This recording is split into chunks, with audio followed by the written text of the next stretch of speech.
শুভ নববর্ষ সবাইকে। এটা হচ্ছে নববর্ষের দিন বিকেলবেলা।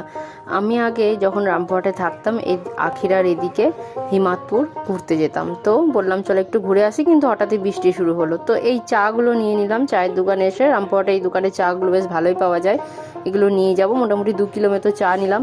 তারপরে চলে এলাম রাজুদার দোকান, স্বর্ণকারের দোকান আর কি। আমরা গয়না টয়না যেই বানাই আমাদের বাড়ির সবার এখানেই বানাই। তো 4-5টা প্যাকেট দিয়েছিল সবাইকেই, আর একটাই ক্যালেন্ডারটা দিল, বললো এটা তুমি ব্যাঙ্গালোর নিয়ে যেও।